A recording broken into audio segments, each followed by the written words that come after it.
Hey everybody, welcome back to my channel. I'm Dave from Chase the Summit. Let me know how this sounds down in the chat. I'm trying some new technology here, so bear with me. So we've got a few things to talk about tonight, a lot of things to talk about tonight. I've got a special guest coming on a little bit that I will be calling on Zoom, and with the graces of technology, things will work out and I won't sound awful and he won't sound awful, but we'll get there. We'll get there, guys. Okay, before I get into this, well, new Strava kudos came up. Before I get into this, I want to first off thank the new members to the channel. I got Christian Havadum and Bryce Henley, the first two members to join the Chase the Summit support group, which you can see the join button down below. If you end up joining, you support the channel, you help me pay for all the crap that you see around me, and it's good for everybody. So yeah, go check that out if you're interested. It's just another way of helping me out. Next up, I want to talk about the merch. So, you know, shameless plug here. This is the last Chase the Summit hat. If you want it, you can go to the link down in the description, pick it up. I will package it up. I will sanitize where I'm touching right now before I do that. And then I've got a whole bunch of stickers that just came in. I've got these cool holographic ones I've had for a while now. These have actually been selling pretty awesomely. I'm pretty excited with how many people are picking these up, like how many cars are probably driving around with these on. That's pretty awesome. And I actually just got these new black and white ones, which are pretty cool as well. So digging those. And with that, let's get into some of the details. I've got some announcements for the channel. We're going to talk about a little bit of what's been going on, and then we're going to talk about the race that I have coming up. That's right, a race that is not canceled in 2020, as far as we know so far. So we're attacking it with that. So the first thing I want to talk about is back in, I think last week or a week ago, I had a giveaway for some earbuds. I actually should have them on my desk to show you guys, for some Soundcore Liberty X2 running earbuds, specific for running. All you had to do is subscribe to the channel and comment, and I was going to send it out to somebody. So we're going to pick somebody live on the air right now, actually, but I didn't set it up ahead of time, so it's going to be kind of embarrassing. Got to type in my own URL and everything. So let me share my screen. There we go. We're going to go to that video, which was this one. We're going to pause it so you don't hear me talking over myself. And then, so the rules were you had to subscribe and you had to also comment in the description or post a comment, and I was going to pick somebody at random. So I'm literally going to close my eyes, scroll with my mouse, and we're going to pick somebody, and that's the winner. If you're watching, congratulations. If you're not, I'm sorry. Here we go. All right. Hopefully I land on something good. Peter. Oh, Peter. Oh, wait. He's in South Africa. Sorry. US only. Let's try again. The Devnik. I can't even pronounce that name. But it looks like he's in America. And yeah. So you win. The Devnik. Congratulations. I'll contact you. We'll get it set up and I'll ship the earbuds out to you. So congratulations. Everybody give them a little round. That's good. So we got that off the punch list of things to do here. Let's go back to my full screen camera. Okay, next up, I want to talk about the upcoming stuff. I've got a whole bunch of gear on the table right now. I've got a whole bunch of ideas for reviews and videos coming up. So thanks, Jeff. It's a very unscientific method. So first off, you might notice I'm wearing the new Apple Watch SE, which I always said I was an Android guy and I would never buy an Apple Watch, but here I am wearing the stupid Apple Watch SE because in my comments, I got so many requests for a review about an Apple Watch. The new Apple Watch just launched. So I went out and I bought one with my own money. Here it is. I went on a run with it today and yesterday. I've got some data so far. So there is a review coming soon. And surprisingly, it's actually pretty cool. There's some downsides, but still, I'm kind of impressed with it. so far, but you'll see more in the video, so stay tuned for that. I've also got the new GoPro Hero 9, and you can see it coupled up with my DJI here. So I've got a video coming out on this camera too. This thing is so cool. It's going to make my videos so much better. So I'm pretty stoked about that. I don't know how many people even care about GoPros on this channel, but man, this camera is awesome. I'll be rocking this thing at the Midstate. You'll see me vlogging and talking to myself in the dark hours of the night. So that'll be interesting for everybody. Okay, with that, I want to get into, let's make sure I covered everything. Oh yeah, I got one more thing. I got a new series coming out called Does It Suck? I think I can use that on YouTube without getting demonetized. I'm not sure. But it's gonna be called Does It Suck? It's inspired by Jeff LeBlanc. Actually, he said it would be cool to make a video, a series of videos about the cheapest gear you can find on Amazon. So I'm actually going out and buying the most dirt cheap, hydration vest, watches, everything on Amazon, and I'm gonna do an actual review on it on this channel. So we'll see. The first thing on the chopping block is actually a $16 hydration vest that looks exactly like a Solomon, and it's actually pretty cool. So that is also coming up. With that out of the way, I think I'm done yammering about what's coming on. We did the giveaway. We talked about what's coming up.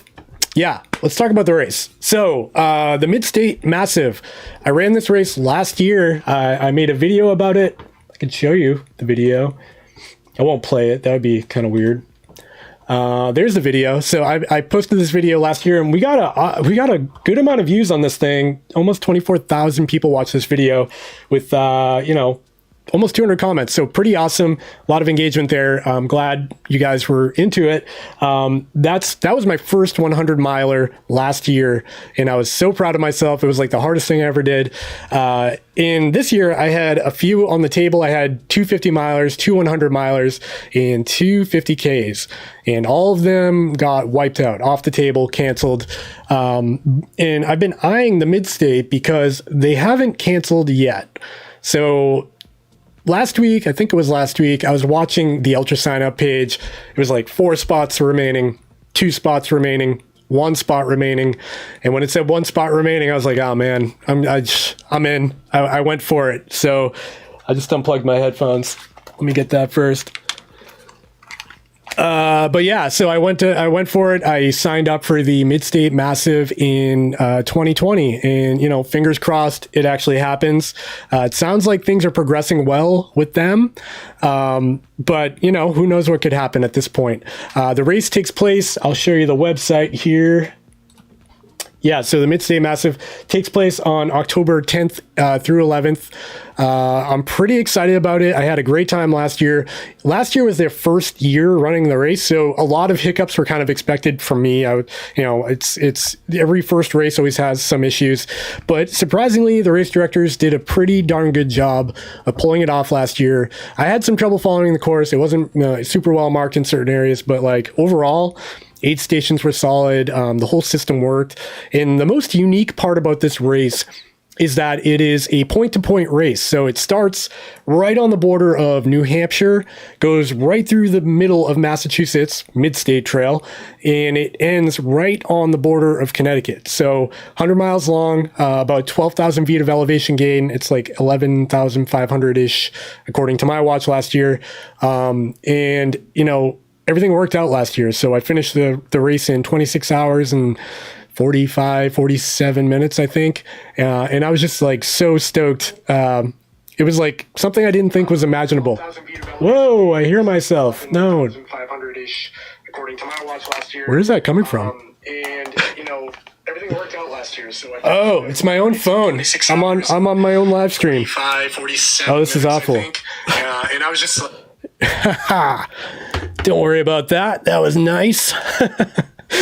But yeah, so last year went well. I had a pacer, I had a crew. So this year, yeah, I'm signed up. I'm in. They reduced the field size, which is an interesting strategy to, cope with what's going on. And they also updated their handbook with a bunch of COVID specific things. Actually, so I'm going to go ahead and bring in our special guest if he's on. There he is. He's there. Cool. Let me, all right, he gave me the thumbs up. So let me bring him in. once I can figure out how to do it. Okay. Yeah, we're there. Andy, can you hear me? I got you, Dave. How's it going? Sweet. I think you might be a little loud. Let me turn you down. All right. Yeah, there we go. We're good. Everyone in the chat, let us know how we sound. If anyone's too loud, too soft, let us know. I appreciate that. Okay, we got some people in the chat already talking it up. Here we go. Yeah. So thanks, Andy, for joining us. I'm super appreciative for you taking the time to come on the chat, come on the live stream, talk to us, let us know what's going on with the race. We're going to keep this, at a high level. We're going to talk about the race as a whole. We're going to talk about what's in the handbook. We're not going to go word for word here. We just want to get a general gist of, the struggles going on with the race, of course, in this kind of time, and what it means as a race director. So could you kind of comment on how hard it's been to make this happen from a race director's perspective?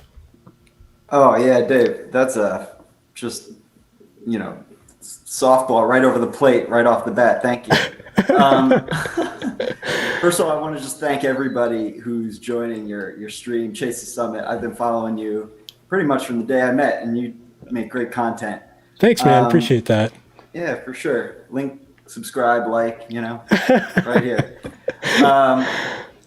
The challenges of COVID have been really crazy. We didn't cancel early on when everybody else was canceling because we're so late in the year, and we figured, let's just play it safe, play it by ear, see what we can do. Sure. Yeah, and so now we're here. We have a verbal permit from the state. We have met all of their requirements. Any hoop they put up that says jump through this hoop, we do it. That's how this race is happening right now. We've really dedicated a lot of effort into our runner's handbook and putting all the safety precautions in there that they're requiring us to have. Yeah, it's been tough, but there's a really, really great team behind the scenes. It's not just me. In fact, I probably only do 40% of, if that, of the work for this event. Rich Mazzola, my wife Meredith Beaton, these guys are total rock stars. We have a fantastic team.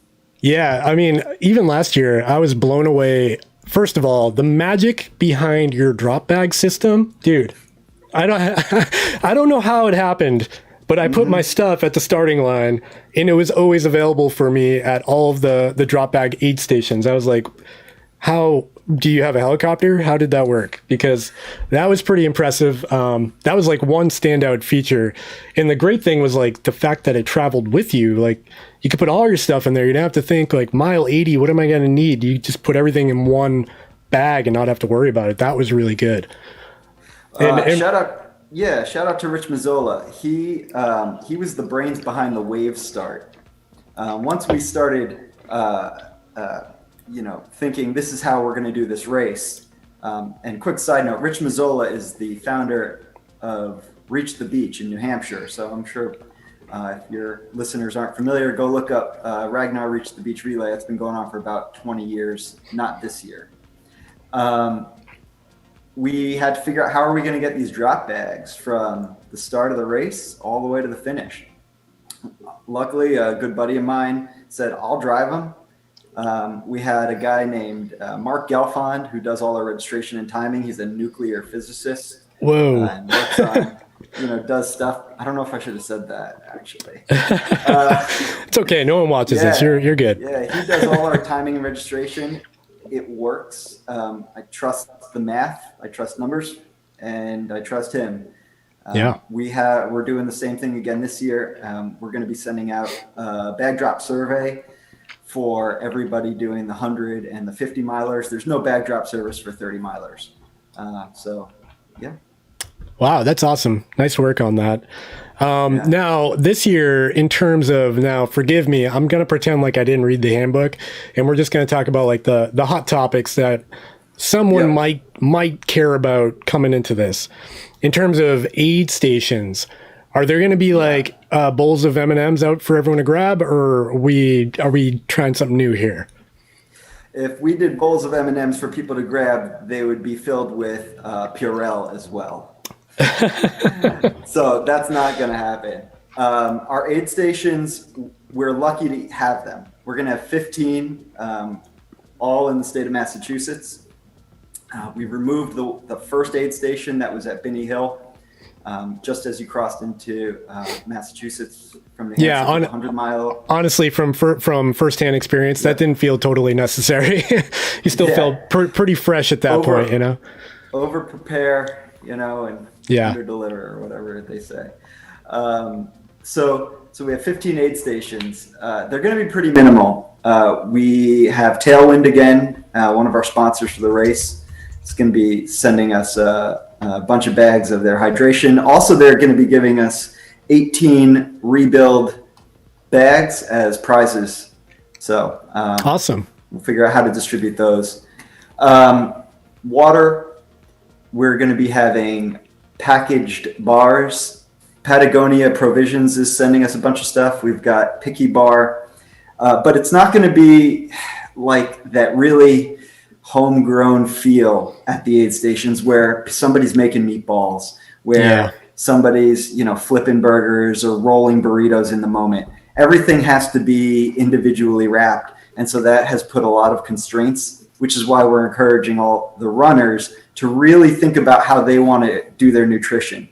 Sure. You know, think about their meal planning, think about, you know, how they're going to be approaching this from a race perspective, from what can they rely on their crew for? What can they rely on their bag drop for?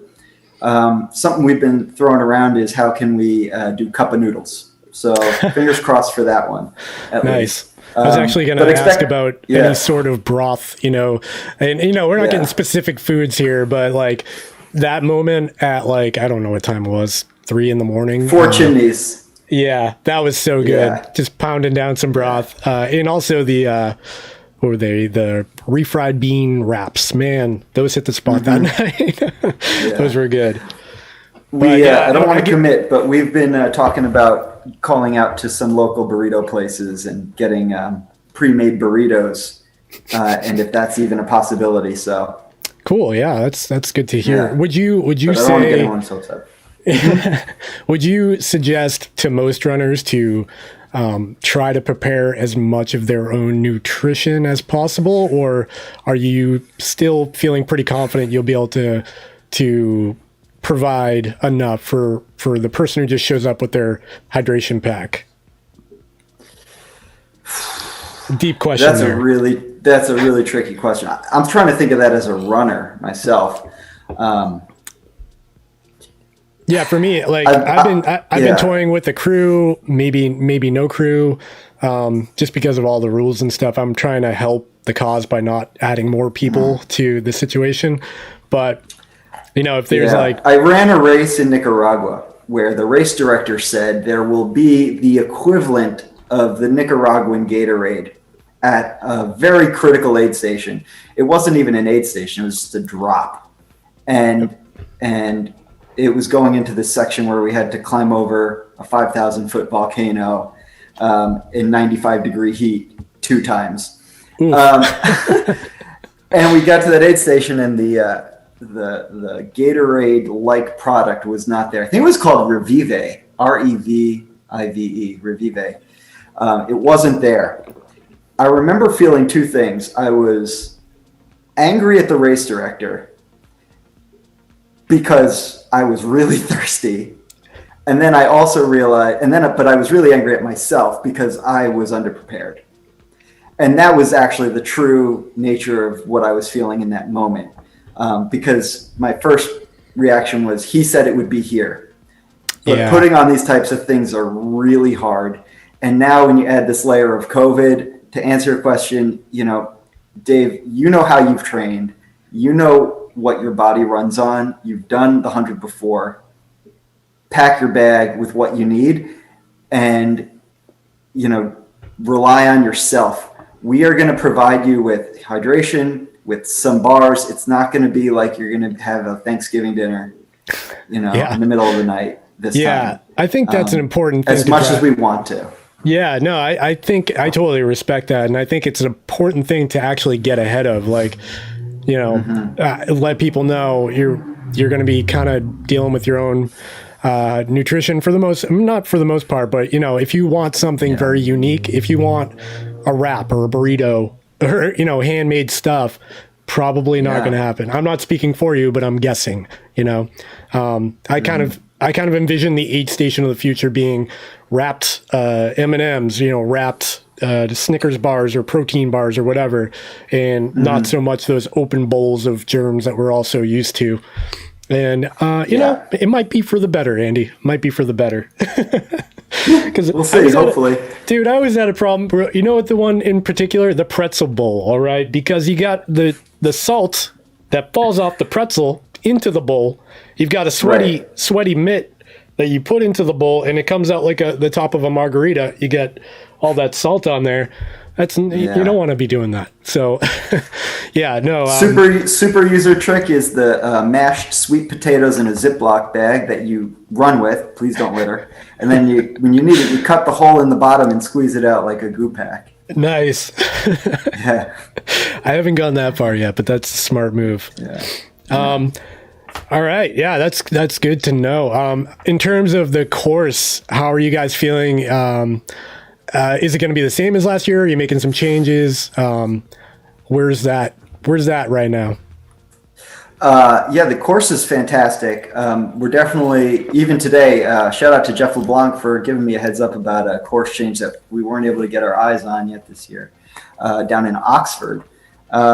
It's a very dynamic course. For those of you who don't know, the Midstate Trail is really this conglomerate trail of handshake agreements with private landowners, private businesses, state organizations, nonprofit organizations.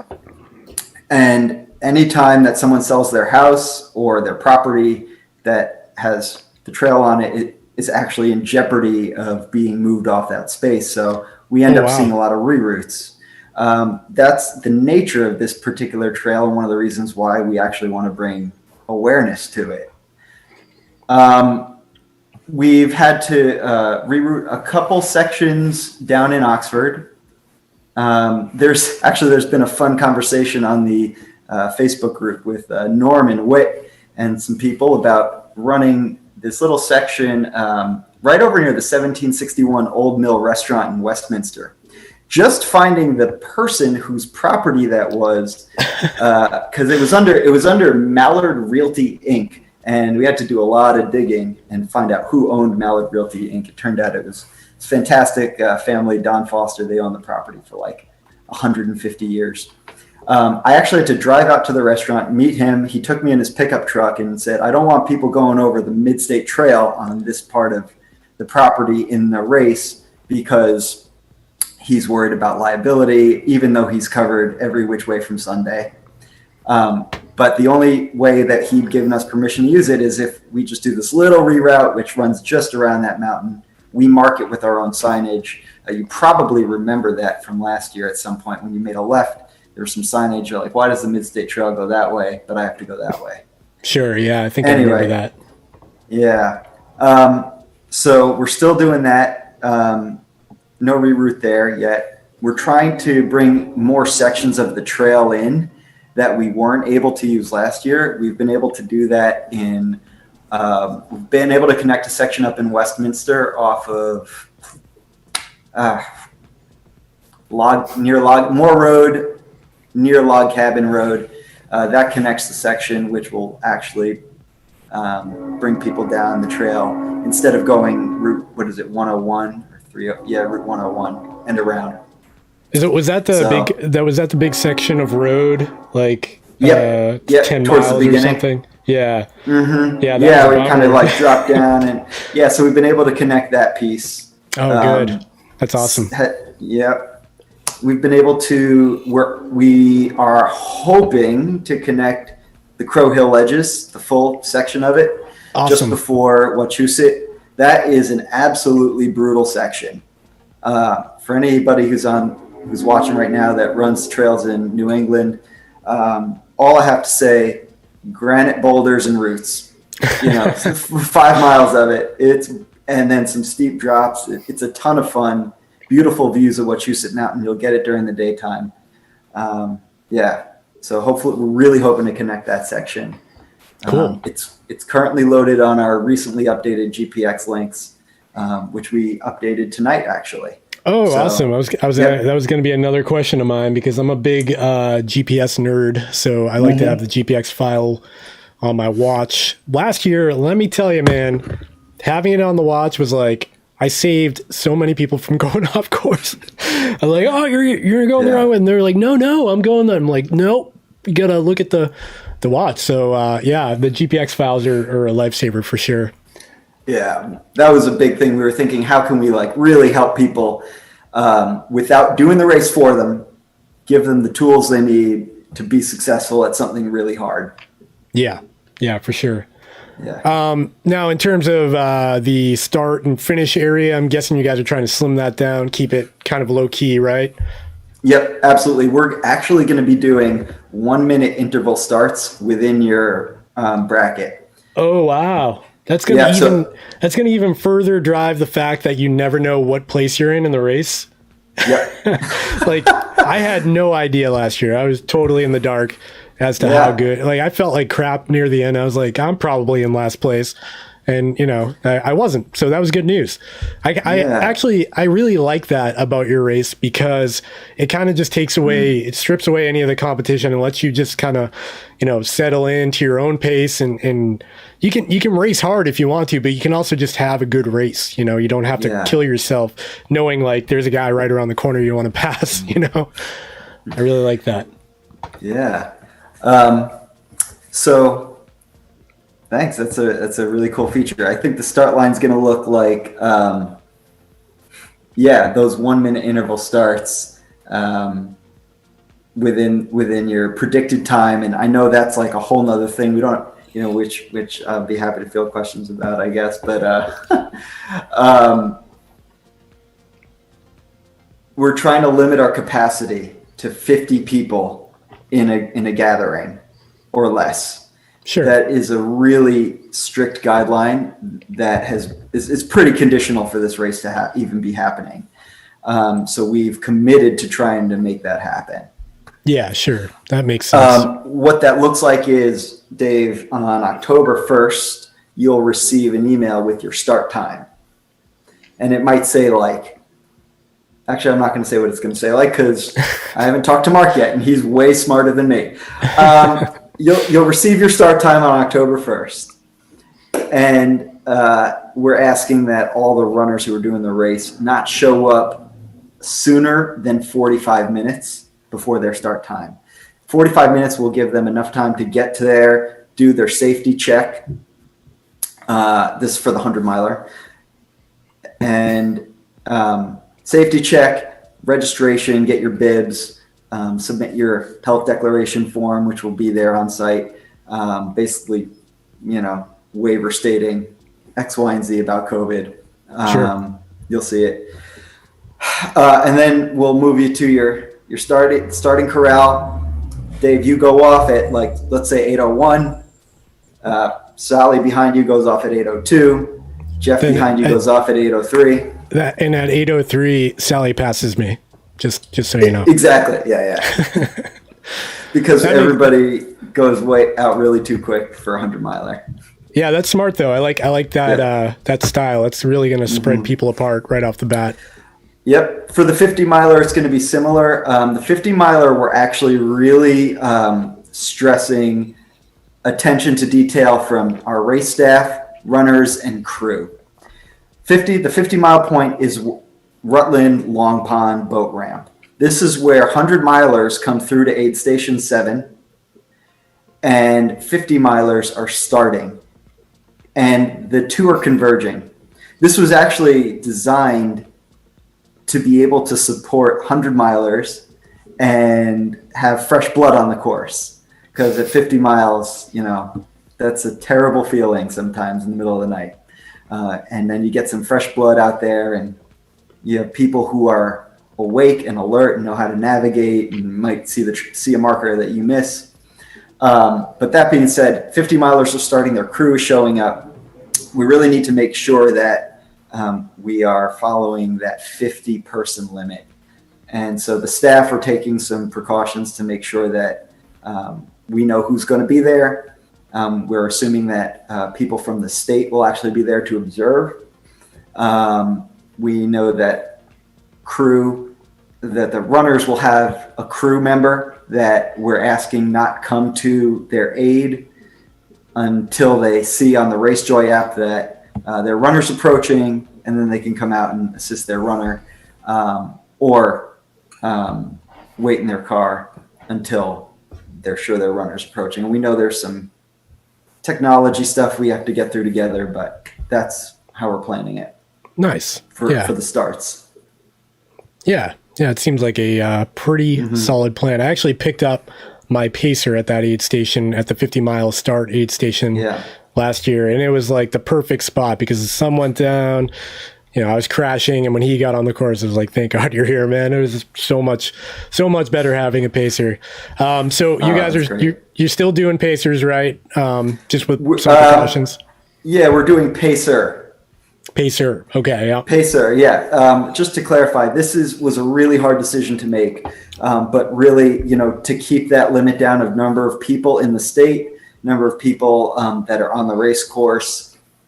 We are saying that each runner can have one pacer, who will be registered. They'll have their own pacer bib. I know that's a kind of a tricky call to make. Not a lot of pacers out there. There are not a lot of pacers out there maybe who can, pull together a whole 50 miles when maybe you're planning to do 20. So yeah, that was gonna be my next question. Do you have a limitation on distance for your single pacer, or can somebody do the whole 50 if they want? Sure. The only request we make for the pacers is that they enter and exit from an official crew aid station. Sure. Yep. And that can be anywhere, after 50 miles at an official crew aid station. Makes sense.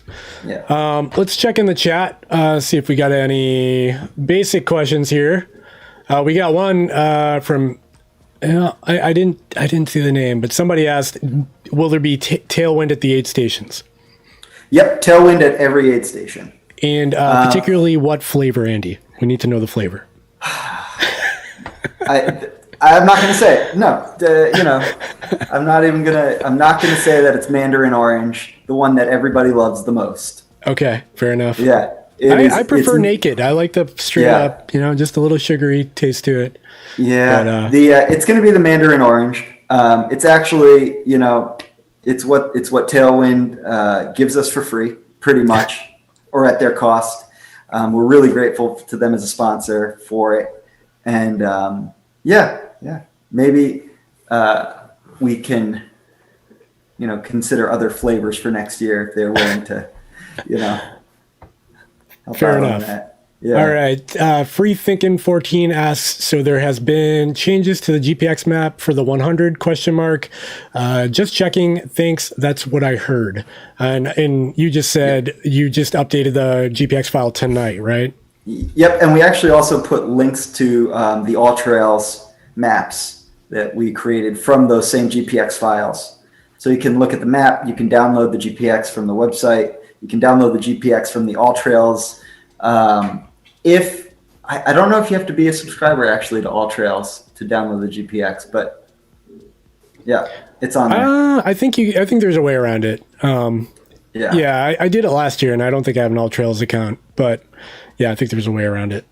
Cool. Yeah. Okay. That's great. Anybody else, if you've got a question, throw it in the chat and we'll get to it eventually. We appreciate it. Andy, anything new? This is gonna just gonna be directed in an attacked form at you.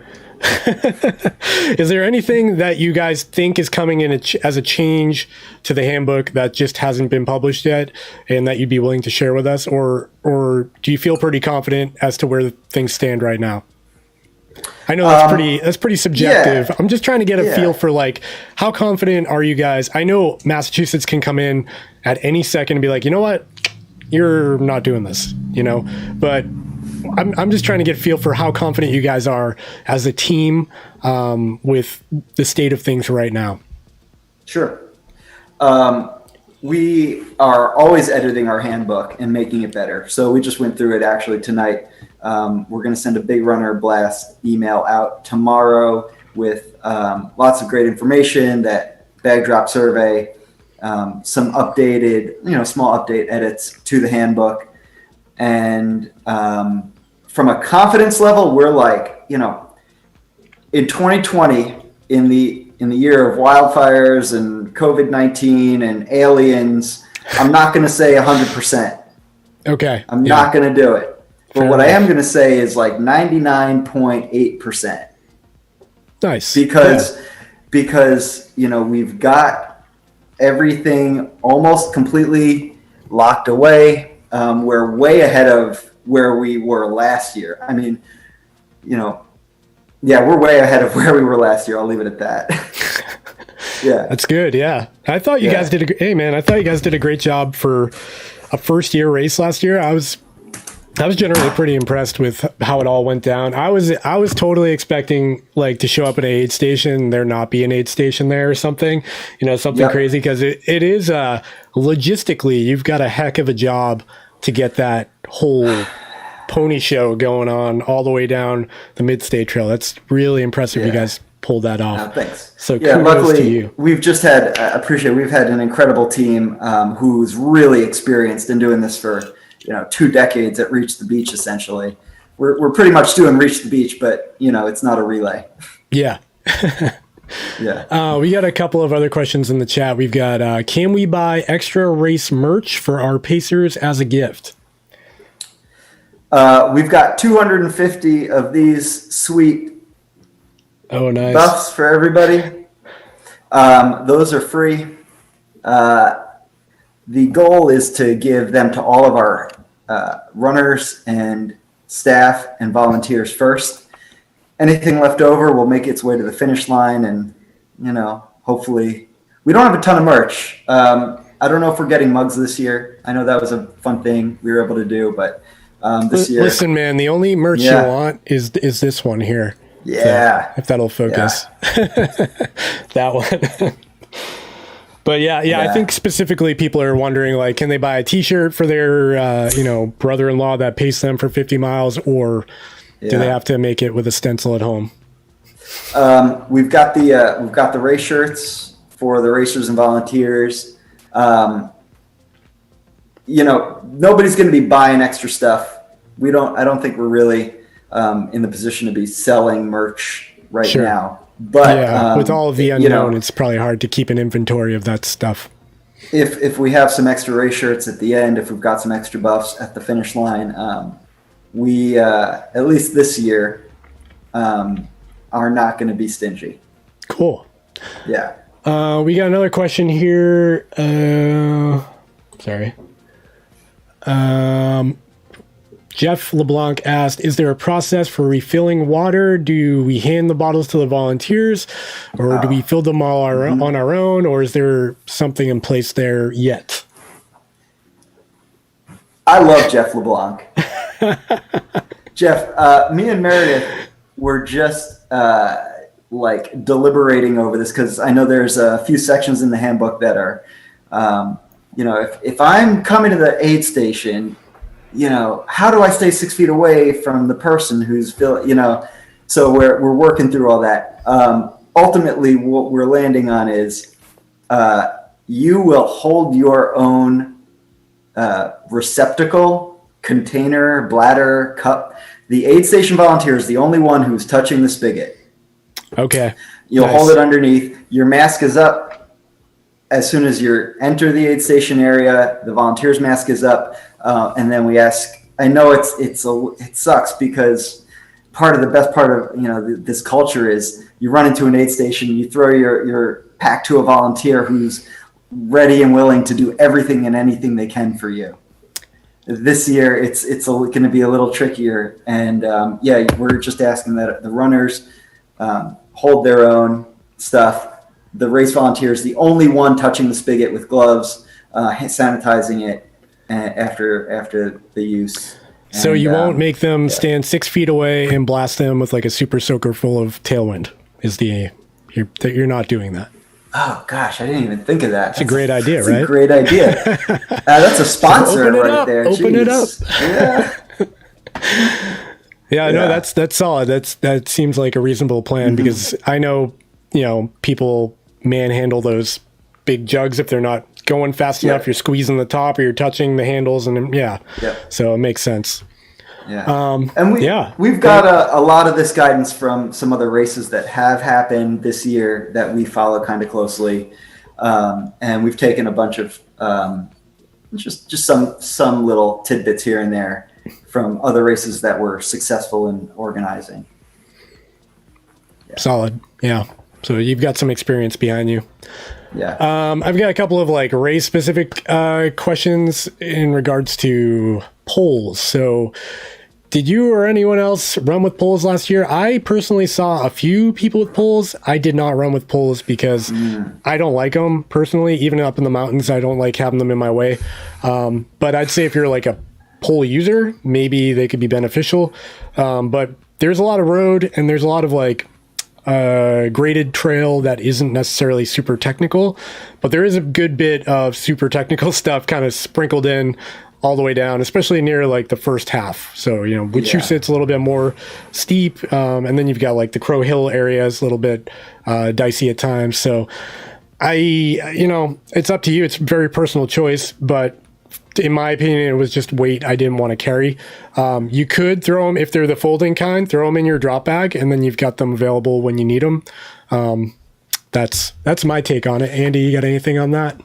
I've run with poles. I've done races with poles. The races I've done with poles were races that involved a lot of climbing.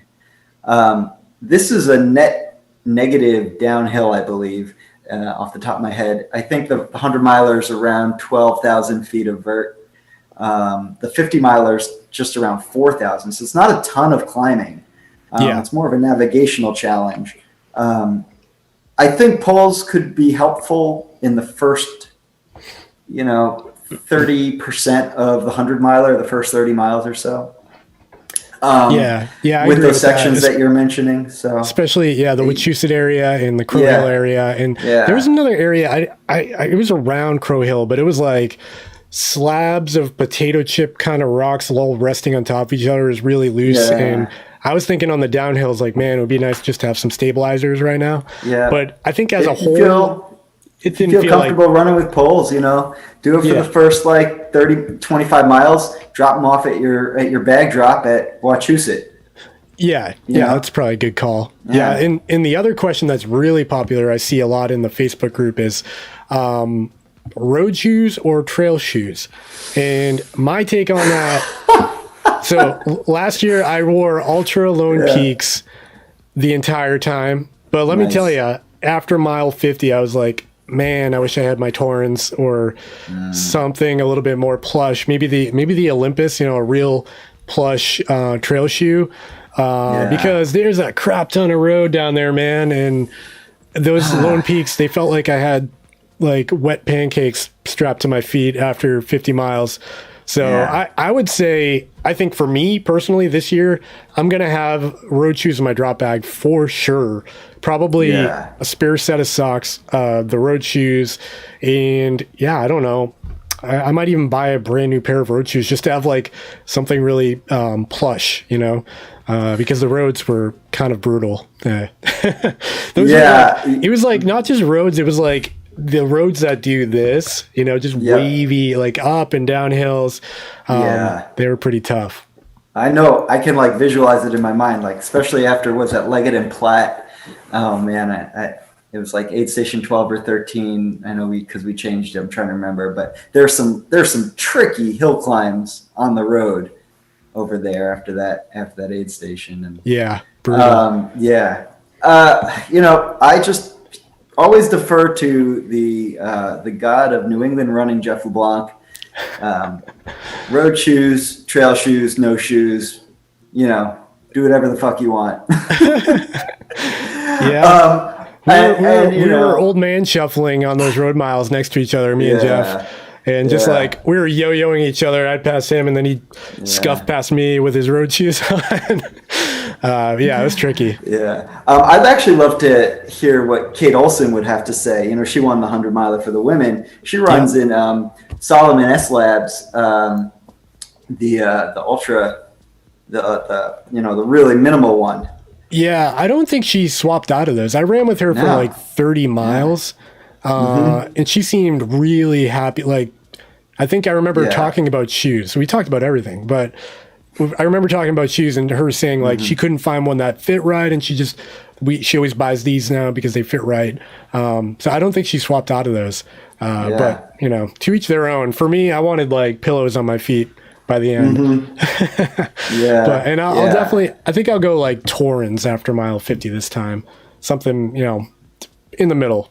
But well, interesting to see how it plays out for you. You know, I know when I hit trails and I'm in road shoes, I really want like a really low drop because I don't want to roll my ankle or I'm crawling for the next 5 miles. The benefit of your drop bag situation is, you know, put your road shoes on for X amount of miles, and then if you find yourself wanting trail again, you just pull them back out of the drop bag, and you know, because in Douglas, it's pretty techy down there. Not a ton of elevation, but it gets like pretty rock hoppy. So I'd probably want trail shoes to actually finish in.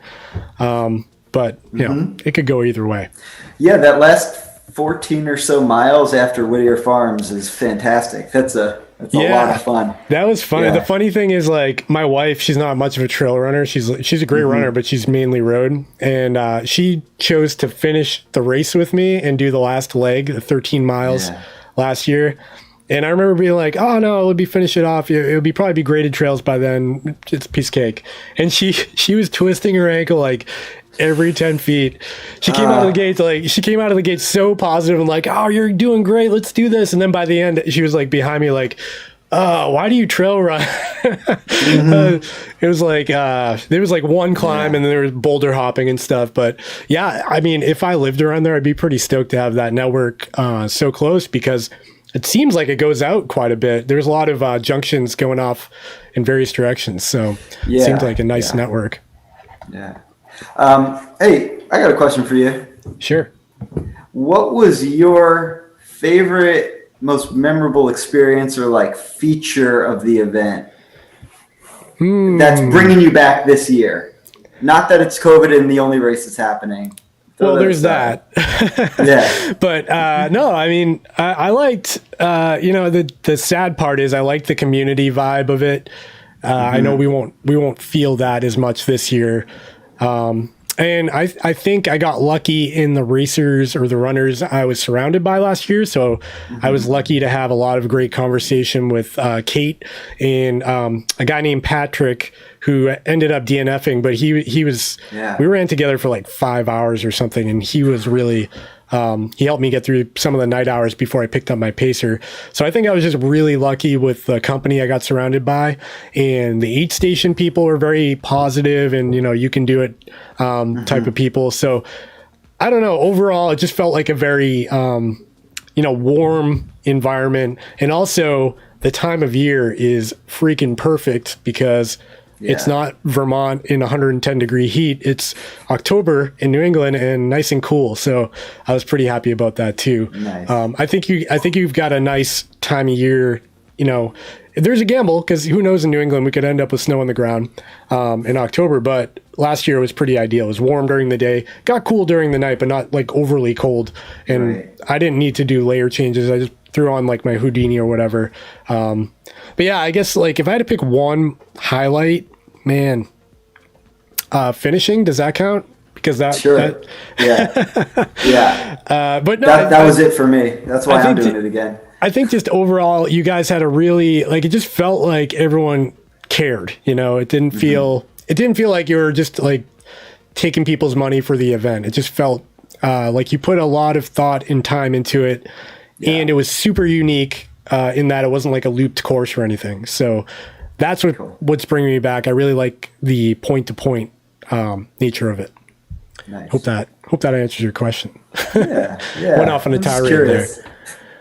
Let's look at the chat. Let's see if we got any. So this guy, Justin Hetherington, the new GPX file says 97.87 miles. Is this accurate? Yep, you're gonna run like 104, Justin. Yeah, that's accurate because of that new reroute that we had to do down in Oxford. Shout out to Jeff LeBlanc. That brought the total distance of the trail down. Rhode Island, we run on the border of Rhode Island for a little bit, and originally to guarantee that 100 miles on a GPX file, we were going to drop into Rhode Island a little bit and do some of those Buck Hill Management Area trails. But, it's hunting season there, and they said just, stay on the border. So you actually, yes, it's 97 point something officially, but, your watch, your GPX, it'll be, you'll get the 100.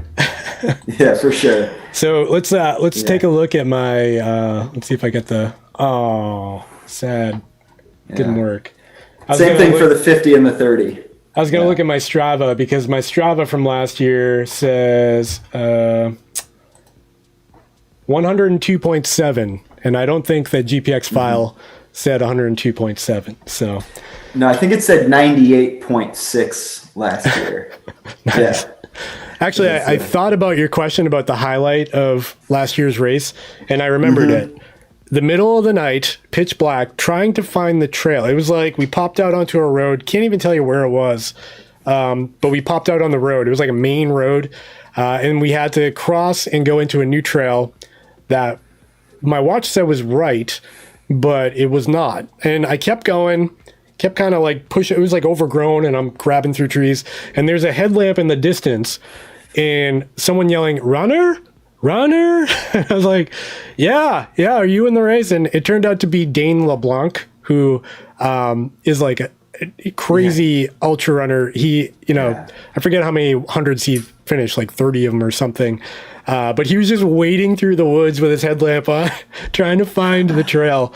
And we ended up teaming up and finding it. And that was the highlight for me right there. Cool. We talked about all of his difficulties over the what was it, the Tahoe 200 or something. But yeah, that was pretty cool. Cool. Yeah. All right. Well, I think that's kind of all I've got for you, unless the chat's got any more, or you've got any other comments you'd like to talk about with the viewers. We got quite a few in the chat, but no questions. Yeah. So. Yeah, I'll just say thanks to everybody who's registered. Thanks to everybody who supports the Midstate Trail.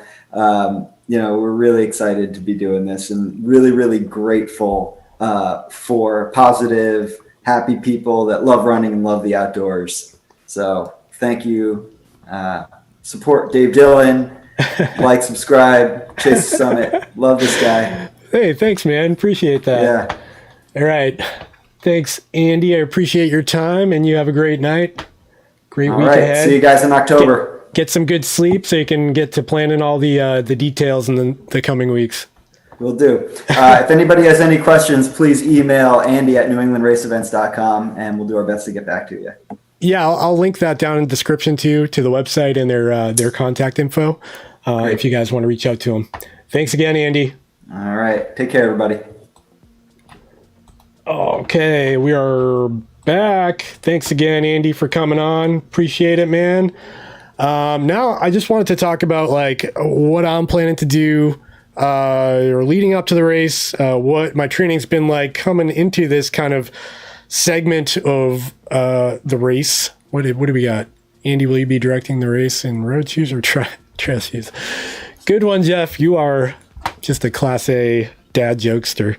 So yeah, let's talk about my training or lack thereof, and we're also going to talk about my plan for the next couple of weeks, crew, pacer, all that stuff. I still don't have it all planned out yet, but we are getting there. Like I said, this was like an impulse registration for me. Everything was canceled. I didn't really know what to do. And, seeing the Midstate still being there, one spot left, I was like, I'm in, man. I went for it. Now, the downside is I was training up until mid-July, pretty hard. I had, 50, 60 miles a week, pretty consistently. And that's up there for me. I'm not 100-mile a week kind of guy unless I'm running 100-miler. And then I had some difficulties with, family stuff and work issues, and, the kids were home during the pandemic and all that. So I actually ended up dropping my mileage like crazy for almost the entire month of August. I think I only logged like 105 miles or something in August, something really bad. So I'm not sure what I'm going to look like out there. So if you guys see me curled up in a ball crying, please, poke me with a stick and try to get me going again. Because I'm up in the air. I keep having these waves of, should I have done this? Should I drop? But, I'm committed now. The money's, on the credit card, so I'll be there, and, it is what it is at this point. I think my plan for the actual race will be, so last year my brother-in-law and my sister crewed. It was their first time ever doing this, and they had a great time. Actually, it was like great for them to spend time, and going through the night and stuff was pretty exciting with them. I think I'm gonna use them again, and they kind of offered over this past weekend, so that was pretty beneficial. I was like, so the Midstate's happening again. They're like, oh, do you need us again? So that was lucky for me. It was my kid's birthday party Saturday, and I could coax them into it. So I think I'm gonna have them again as my crew. I think I'm going to try to leverage them heavily with food, because like we were just talking about, I'm not sure what the aid stations are going to look like. I don't think Andy's totally sure, or the team behind this. So I'm going to try to plan accordingly with the stuff I want to eat, especially like hot foods, because I don't think they're going to be able to provide that. But, we'll see. Maybe they'll get creative and figure something out. But I'm going to try to think ahead and pack everything and, whatever. We've got a question here from Joshua Adsit. Dave, what do you typically pack for nutrition? Have you ever used Spring Energy? Personally, me, I have not used Spring, but I know a lot of people who do use it. Seems very popular. People tend to like it. I'm stuck in my old habits, and I still use Goo Roctane, I think is the brand. It's like a little bit of caffeine in a gel packet. And I also really like Unived gels because they're kind of like watery, so you can almost drink them. Sometimes like later in the race, I don't want to be chewing on goos. It's just like, gross, man. So having sometimes a little bit more liquidy, it's almost a consistency of like cold hot chocolate. And I like that. So, you can just drink it. The downside is they dribble and they can spill a little bit. So you got to be careful about them and where you put the trash after you use them. But I really like the Unived Elite gels. And then I'll mix in the Roctane gels with caffeine if I get a little tired. In terms of like real food, I don't carry a lot on me. That's going to change for this race for sure. But I do like, I think I just posted a video called How I Pack for a Long Trail Run or something along those lines. And everything in that is typically what I would pack for a really long run. I like this like fig bar that my kids eat. It's just really easy to digest and chew, and it doesn't get hung up in my teeth or anything. So a big fan of those. I'll put that link down in the description if you're interested, but you can just check my channel if you want to go check that out. Now, in terms of a pacer, last year, my friend Dave, we're Team Dave, Double Daves, he actually paced 35 miles with me. And I think this year he's going to try to do more. Well, I'm not totally sure. We're still in, early talks about it. But yeah, he's a great dude and, super easy to talk to and motivating. And, the type of guy where if I want to just be quiet in the middle of the night while I'm running, I'm allowed to, and I don't have to like try to entertain him. So he signed up to pace again. But I'm like, I've been on the fence. Like, do I just try to go crewless and pacerless and just see what happens? Or do I try to give myself the best odds, and have people help me? So, back and forth on that. Still undecided, but it sounds like I'm gonna have a crew and pacer. In the handbook, it says that the crew isn't allowed to like leave your car or anything. But you know, I think that's okay with them. They'll be happy to do that. And I don't think they did that much last year either. Let's go through the chat and see if there's any other questions. I'm going on an hour here. I always try to limit these to about an hour because anything over that gets a little crazy. If you've got any other questions regarding the race, feel free to ask. As a gear, feel free to ask. I love talking about gear. I think this year I'll be running with the Garmin Forerunner 945. Hey, there we go. So yeah, there she is. I'll be running with the Garmin Forerunner 945. I wanted to run with the brand new 745 that I just got a week ago for review, but this guy only has 16 hours of battery life in it, so it's not really cutting it for ultra marathons at 100 miles. But the 945 I've had good luck with, and I know this will do at least 30 hours without a recharge. It can do a little more than 30, but typically if I'm going past 30, I'm gonna plug it in for a little bit at least. You know, if you're looking for a watch, I can also recommend the Coros stuff. They last a really long time. They're very simple, easy to set up. They're not quite as smart or, you know, have so many features as the Garmin stuff, but they last forever. So in a 100-mile situation, that's pretty important. And the other benefit is you can upload a GPX file to them and follow the course on the watch. So yeah, that's, I think, what I got. What else do we got? Let's go through the chat a little bit. Question: can you use GPX navigation on the Coros Apex Pro and get your mileage at the same time? I've tried it once and I didn't seem to do both simultaneously. Yes, you can. You need to upload the GPX file through the app. The GPX coordinates will show up as a new page, so you need to spin the dial. You can set up your pages however you want, but that map page is non-customizable. It'll just show up. So you can have your, one page having your running power, your distance, your elapsed time, and all that, and then page 2 be your map, and then just cycle between the two of them. It's pretty easy to set up. It's not straightforward in the app. Like, you have to upload it to the app first and then like sync it with the phone. You have to like click send to device. It's not like super straightforward, but you can get it done. So yeah, and the Apex Pro will certainly get you through 100 miles. So that's always good too. Yeah, so I think that's all I got again for tonight. I hope you guys enjoyed this kind of unique live stream. It was cool to have a guest on for the first time. Let me know if you want to see more of these like interview style live streams.